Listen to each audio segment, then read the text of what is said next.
दफ़ा तुझे लाए रोआं तू कदुर न कर परवाह नाहे तू पंहिंजी महफ़िल में वेही मुझो ज़िक्र न कर परवाह नाहे तू पंहिंजी ज़बान ते क़ाइम रहो मां पंहिंजी ज़बान ते क़ाइम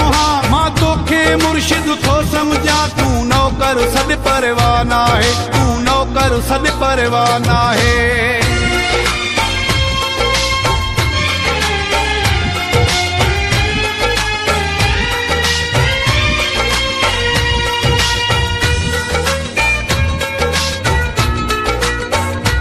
मौलाई अमजद बिताती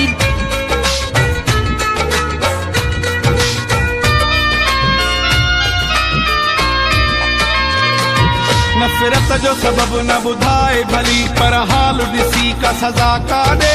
शहर छॾण जो हुकुम त ॾिनो पर सोच त मां वेंदुसि काॾे रिश्ता नाता टोड़े मां तुंहिंजे दर जी ग़ुलामी क़बूली आहे इज़त जो तूं तमाशो न कर न जुदा थियण जा होका ॾे न जुदा थियण जा होका ॾे मां लख दफ़ा तुंहिंजे लाइ रोआं तूं कदुर न कर परवाह नाहे तूं पंहिंजी महफ़िल में वेही मुझो ज़िक्र न कर परवाह नाहे तू पंहिंजी ज़बान ते क़ाइम रहो मां पंहिंजी ज़बान ते क़ाइम मां तोखे मुर्शिद थो समझां तू नौकर सॾ परवाह नाहे तू नौकर सॾ परवाह नाहे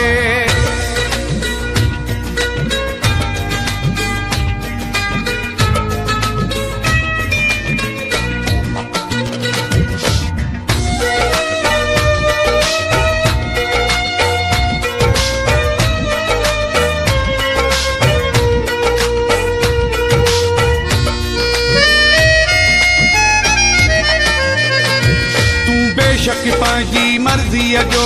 मालिक आं ख़ुदि मुख्तियारा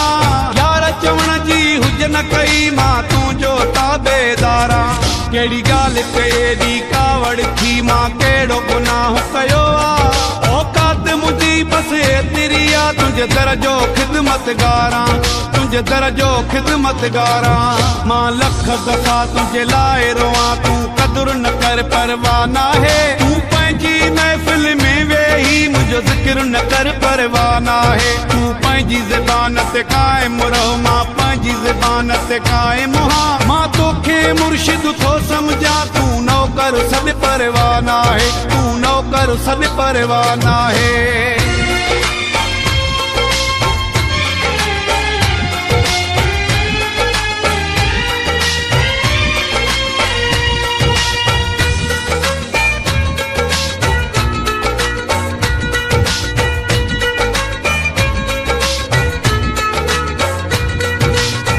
मौलाई अमजद बिताती म्यूजिक सेंटर भोजदार वडा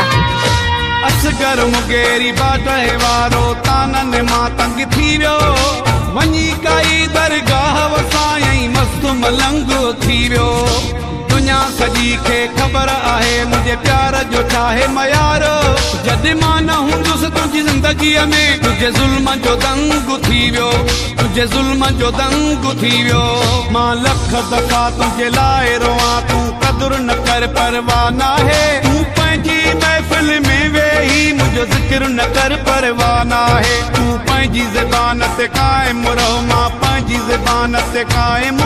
मां तोखे मुर्शिद थो समझां तू नौकर सॾ परवाह नाहे तू नौकर सॾ परवाह नाहे